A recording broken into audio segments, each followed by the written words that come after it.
महागठबंधन की सरकार थी, 70 दिनों में 2 लाख से अधिक लोगों को रोजगार मिला था। 70 दिनों में 2 लाख से अधिक और उसके पहले जो मिला उसका याद नहीं है आपको? जो कल कहे विजय चौधरी जी 2005 के बाद, इसको भी तो याद कीजिए। 70 दिन कहाँ से ले आते हैं? नहीं, ये तेजस्वी यादव ने कहा कि 70 तो दिनों आप में तेजस्वी यादव के स्पोक्स पर्सन हैं कि आप 70 दिन बोलते हैं? सरकार ने नौकरी देती है।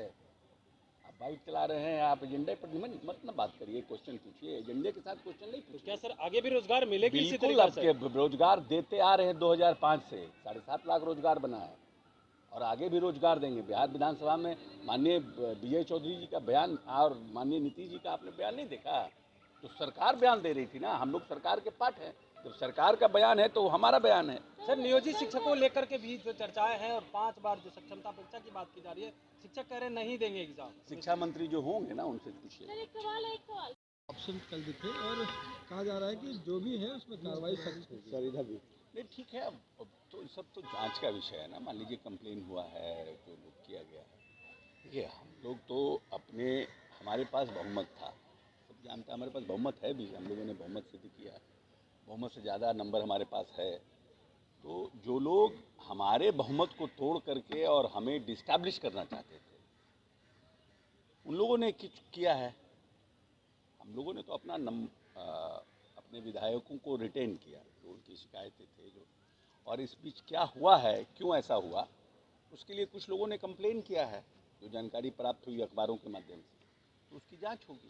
आप लोगों ने भी तो 3 उनके विधायक को अपने अपने पाले में देखिए हमारे यहाँ जो विधायक आए वो फ्लोर पर क्रॉस किए हैं। कोई हमने कैप्टिव बना के नहीं रखा था, या कोई हम उन लोगों की से गायब नहीं थे, उन लोगों के संपर्क में थे। उन्होंने फ्लोर क्रॉस किया है ना। और लोग भी हैं क्या संपर्क में सर जो चाहना चाहते हैं? बात आ रही है खरीद में 5-5 करोड़ देने का बात वो सब तो जांच का विषय हम लोग जानते नहीं। सर ऐसा लगता है कि नाराजगी महागठबंधन के विधायकों में और ज़्यादा है, और लोग भी हैं जो नीतीश कुमार पे विश्वास जताना देखिए चाहते हैं। ऐसा है कि सार्वजनिक जीवन में, राजनीतिक जीवन में जो व्यक्ति जिताऊ होता है, जिसके प्रति लोगों का स्नेह और प्यार होता है, उसके प्रति उनके बातों पर लोग उनके समर्थन में आते हैं। जब लोग उनके समर्थन में है, तो अब जब चुनाव आने वाला है लोकसभा और विधानसभा, तो निश्चित रूप से विधायकों को ये लगता है कि नीतीश कुमार एक जिताऊ चेहरा है, ये गठबंधन एक जिताऊ चेहरा है, और इस गठबंधन साथ रहेंगे तो हमारा भविष्य सेफ रहेगा, तो उस लोग आते हैं। सर डिप्टी सीएम और सीएम साहब ने भी कहा कि कार्रवाई होगी और जांच जो है वो सबकी की जाएगी। अब नेता ही ने जब कह दिया तो उसके बाद रह क्या गया? जब नेता ने खुद हाउस में कहा है ये बात, तो उनके ऊपर कहीं ना कहीं माननीय मुख्यमंत्री को कुछ जानकारी होगी, क्योंकि सभी मंत्रियों को तो जानकारी नहीं रहती है।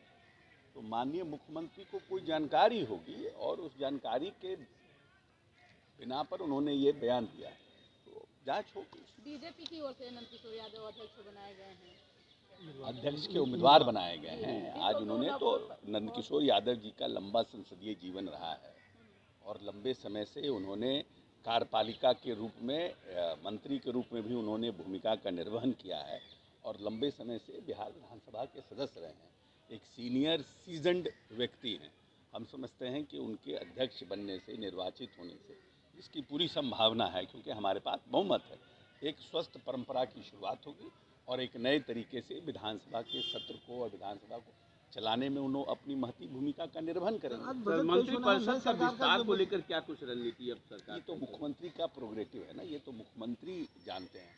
लेकिन हम लोग जनता दल यूनाइटेड के जो नीतीश जी के कार्यकर्ता हैं, हमारा मकसद है 40 का 40 लोकसभा और 200 से पार विधानसभा।